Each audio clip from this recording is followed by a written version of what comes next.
Assalamualaikum warahmatullahi wabarakatuh. Kembali lagi di channel saya, dan kali ini kita akan bahas konten tentang strategi tempur dalam menghadapi seleksi P3K tenaga kesehatan. Tapi sebelum itu saya tegaskan kalau konten ini dikhususkan untuk abang-abang dan kakak-kakak yang berusia di atas 35 tahun dan akan mengikuti seleksi P3K. Kemudian untuk abang dan kakak yang belum pernah ada pengalaman untuk ikut ujian dengan sistem CAT, dan dikhususkan bagi tenaga kesehatan yang pada pendaftaran memiliki syarat melampirkan STR. Oke, kenapa ini dibuat? Ingatlah pesan Sun Tzu, sang panglima perang paling terkenal di dunia, dengan kata-kata legendnya, kenali siapa dirimu, kenali siapa lawanmu, kenali medan pertempuranmu, maka kamu akan menang. Bukan kata saya, kata Sun Tzu. Oke, kita ingat kembali kakak abang bahwasanya untuk seleksi P3K terutama tenaga kesehatan ini terdiri atas 145 soal dengan waktu ujian hanya 130 menit soal. Artinya ada ketimpangan sekitar 15 menit ujian, sehingga dalam melaksanakan seleksi P3K agar berhasil butuh strategi dan pengaturan waktu agar nanti kita bisa mencapai nilai yang kita harapkan. Nah, bagaimana pengaturannya? Oke, silahkan simak konten saya berikut ini. Oke kakak abang, kita ingatkan kembali bahwasannya untuk tenaga kesehatan dengan syarat STR, nilai ambang batas untuk kompetensi teknis adalah 0, sedangkan akumulasi kompetensi manajer dan sosiokultural adalah 130 poin, dan wawancara membutuhkan waktu 24 poin. Sehingga dari awal saya bilang ini khusus untuk tenaga kesehatan yang memiliki syarat STR dalam proses pendaftaran. Dan kakak abang, biasanya dalam seleksi ujian negara selalu ada tingkatan soal yang ada dalam setiap ujian, yaitu tingkatan soal mudah, tingkatan soal sedang, dan tingkatan soal sulit. Untuk tingkatan soal mudah dan sedang biasanya bisa dikerjakan di bawah 1 menit, sedangkan untuk tingkat soal yang sulit itu biasanya harus dikerjakan di atas 1 menit, sehingga perlu memang pengaturan dalam menjawab soal-soal ujian P3K. Nah, trik yang pertama atau tips yang pertama untuk kakak abang, kerjakanlah soal kompetensinya secara berurutan, jangan melompat-lompat. Artinya mulailah dari kompetensi teknis, kemudian kompetensi manajerial, sosiokultural, dan wawancara. Tujuannya apa abang kakak? Nah, tujuannya ini sebenarnya begini. Kalau abang dan kakak mengerjakannya secara melompat-lompat, itu nanti tidak akan efektif di dalam waktu, tidak akan efisien di dalam waktu kakak abang. Kenapa seperti itu? Itu nanti menimbulkan keraguan loh. Tadi ini jawabannya apa? Ini jawabannya apa ya? Sehingga kalau kita jawabannya melompat-lompat terlebih dahulu, nanti tipe pengaturan waktu kita itu tidak akan tepat. Padahal pengaturan waktu untuk menjawab soal-soal P3K ini sangat diperlukan kakak abang, sehingga kerjakan soalnya berurutan, nanti akan ada mekanisme pengaturan waktunya ya kakak abang. Nanti kakak abang bisa lihat waktunya berjalan, biasanya ada di sudut kanan atau sudut kiri ketika ujian dengan sistem CBT. Bakalan ada di layar nampak itu kakak abang. Nah gini kakak abang, ketika kakak abang mengerjakan soal kompetensi teknis, fokus aja dulu di kompetensi teknis. Kemudian saat mengerjakan kompetensi manajerial, fokus aja dulu di manajerial. Saat di sosiokultural, fokus aja di sosiokultural. Dan di saat mengerjakan wawancara, fokus aja di wawancara. Artinya ketika setelah selesai menjawab, jangan kepikiran dengan jawaban sebelumnya, jangan kepikiran, karena itu akan mengganggu fokus kita dengan jawaban yang akan kita hadapi.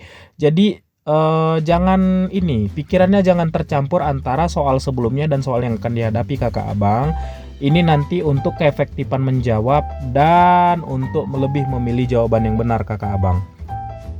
Nah di sini pengaturan waktu menjawab soalnya kakak abang. Ketika kakak abang mengerjakan soal kompetensi teknis, batasilah waktu orang kakak abang menjawab itu selama 60 menit. Kenapa? Jangan sampai terlena nanti menjawab soal-soal kompetensi teknis, karena sebenarnya soal kompetensi teknis untuk tenaga kesehatan yang tidak memiliki STR itu nilai ambang batasnya 0 kakak abang. Jangan nanti terlena sampai kehabisan waktu ketika masuk di kompetensi manajerial dan sosiokultural dan wawancara. Nah ini kehabisan waktu orang abang dan kakak, sehingga nanti menjawabnya menganalisanya tidak benar ketika di bagian kompetensi manajerial dan kompetensi sosiokultural. Nah, kalau dalam 60 menit itu dia tidak selesai di kompetensi teknis, tidak apa-apa, lompat aja dulu. Jangan sampai nanti gara-gara kita terlalu fokus di kompetensi teknis, kita malah gagalnya di kompetensi manajerial, sosiokultural, wawancara. Padahal ketiga kompetensi teknis ini, manajerial, sosiokultural, wawancara, inilah yang paling krusial memiliki nilai ambang batas kakak abang. Nanti kita jelaskan berikutnya. Oke, di sini pentingnya orang kakak abang membatasi waktu untuk mengerjakan soal kompetensi teknis selama 60 menit. Supaya nanti bisa mengerjakan lebih fokus untuk kompetensi manajerial dan kompetensi sosiokultural. Jadi analisis berpikirnya itu lebih kuat nanti abang dan kakak. Dan ingat, ketika sudah mencapai di kompetensi manajerial dan kompetensi sosiokultural, lupakan sejenak kompetensi teknis, jawaban yang ragu di kompetensi teknis, nanti itu bisa diperbaiki kakak abang. Nah, nanti setelah selesai manajerial dan kompetensi sosiokultural, langsung abang kakak kerjakan soal wawancara. Nah, ini untuk soal wawancara itu nilai ambang batasnya hanya 24. Artinya 6 soal dijawab kakak abang dengan benar dengan nilai tertinggi, itu sudah lulus untuk passing grade-nya, yang memang ini syarat utama supaya lulus P3K, ujian P3K ya abang-abang dan kakak-kakak. Kalau abang dan kakak ini punya waktu lebih nanti, misalnya tersisa, oh ternyata orang kakak abang mengerjakan kompetensi teknis, kompetensi manajerial dan sosiokultural wawancara ternyata hanya memakan sedikit waktu. Misalnya orang abang dan kakak hanya memakan waktu sekitar 50 menit. Artinya masih ada 110 menit yang dipakai untuk kakak abang. Nah, gunakanlah 20 menitnya tadi untuk menyelesaikan soal kompetensi teknis yang masih belum dikerjakan, atau untuk soal kompetensi teknis yang ragu-ragu kakak abang. Nah, jadi jangan sampai kita terlena dengan kompetensi teknis sampai kita untuk manajerial dan sosiokultural wawancaranya ini kita terlewat waktunya. Nanti ketika terlewat waktunya kita panik, malah kita menganalisa jawabannya atau menjawabnya dengan sembarangan. Malah ini yang buat gagal. Kompetensi teknisnya tinggi tapi manajerial sosiokultural wawancaranya tidak lolos passing grade. Kan jadinya sayang kakak abang. Itulah kenapa batasi waktu menjawab soal kompetensi teknis dalam 60 menit. Tapi ketika menjawab manajerial sosiokultural wawancara, usahakan fokus aja, fokus, jangan teringat dengan soal sebelumnya. Kalau ada waktu lebih, kakak abang segera kerjakan kompetensi teknis yang terlewat atau yang jawabannya masih ragu-ragu. Dan ini yang paling penting kakak abang, atau untuk kakak abang yang belum pernah ikut ujian dengan sistem CBT atau CAT, nggak usah tekan tombol selesai atau klik tombol selesai sebelum waktu ujian yang benar-benar berakhir. Ingat kakak abang, ketika waktu ujian berakhir, nilai atau jawaban orang kakak dan abang itu otomatis tercatat. Jadi jangan diselesaikan, jangan klik tombol selesai secepat itu. Fokus aja, selagi masih ada waktu kakak abang, fokuslah menjawab ujiannya, fokuslah dengan menganalisa soal-soalnya, mana yang masih ragu, mana yang masih belum, atau yang masih pusing gitu kan. Tapi ini kakak abang, pokoknya sebelum selesai jangan pernah klik tombol selesai, karena itu kita membuang-buang kesempatan untuk memperbaiki jawaban yang ragu atau yang salah. Ya kakak abang ya, nanti jangan langsung ditekan itu klik tombol selesai ujian. Tenang aja.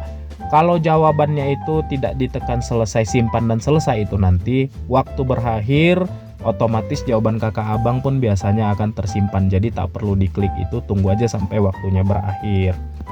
Nah, ini terus gimana kakak abang, kayak mana cara menganalisanya lebih enak? Ya mungkin supaya bisa menjawab soalnya di bawah 1 menit. Ingat kakak abang, kadang ada orang baca soal itu perlu 2 menit atau 2 kali baca biar dia paham maksudnya. Jadi untuk menghindari ini kakak abang, supaya mempermudah orang kakak abang menjawab ujian, selalulah kakak abang itu melihat jawabannya dulu. Misalnya sudah mulai soal, jangan langsung lihat soalnya, nanti bingung. Lihat aja langsung jawabannya, option A, B, C, D, E, baca aja optionnya.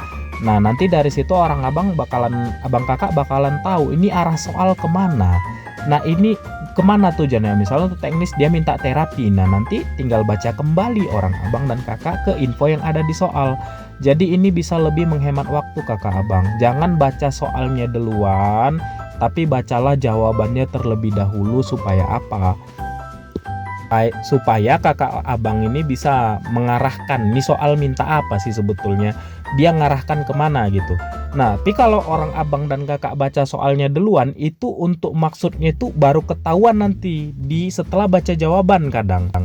Nah, kalau orang abang kakak ini bacanya itu mulai dari jawaban option A, B, C, D, E, itu biasanya lebih efektif kakak abang karena orang kakak abang bakalan tahu, nih oh dia minta ini.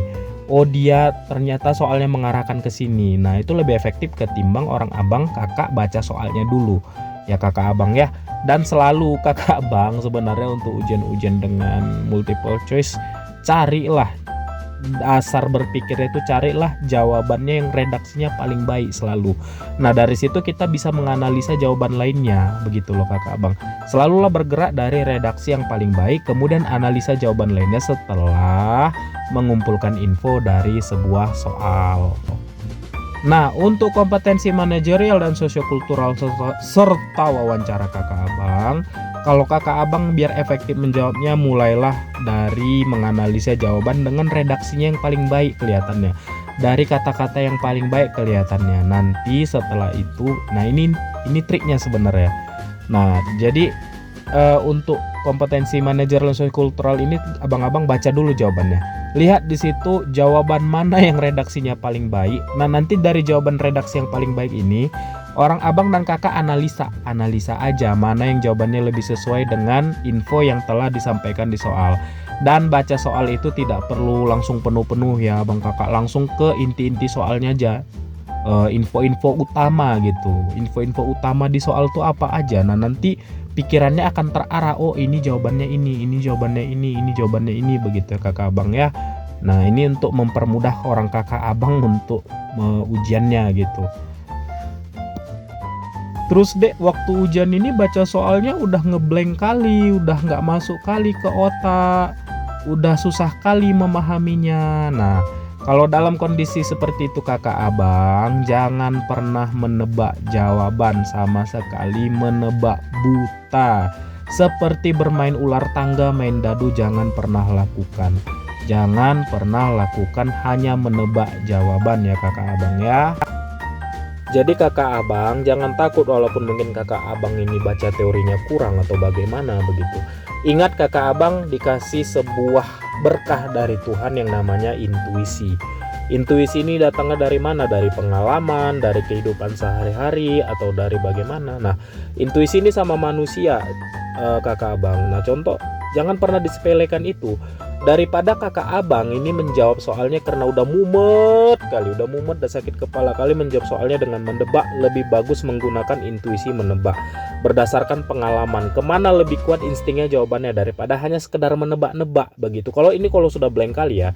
Tapi kalau masih bisa dianalisa, analisa aja kakak abang berdasarkan apa yang telah kakak abang lakukan selama berpraktek selama ini, selama di lapangan begitu. Nah soal-soal P3K nggak jauh-jauh dari lapangan kakak abang. Jadi jangan pernah menebak buta, karena presentasi benernya itu lebih rendah daripada menggunakan intuisi yang berdasarkan pengalaman kakak abang. Nanti lebih tinggi presentasinya kita itu menjawab dengan benar kalau kita menggunakan intuisi atau pengalaman kita. Walaupun semumet apa kepala kita ketika ujian, jangan pernah menebak buta suatu jawaban kakak abang. Nah mungkin inilah sedikit tips dari saya untuk kakak abang saya tenaga kesehatan yang berusia di atas 35 tahun. Izin adik kalian ini kadang ya bikin kontennya lucu-lucu, aneh-aneh ya, itu sebenarnya adik kalian ini lakukan karena adik kalian tahu bahwasanya di usia segitu mungkin belajar udah nggak fokus lagi, ada masalah keluarga, masalah pekerjaan, belum lagi supir pay later ya kan kakak abang. Oke kakak abang sekalian, selamat bertempur dan nyalakan semangat. Demikian konten ini, semoga membantu kakak abang sekalian. Oke, terima kasih.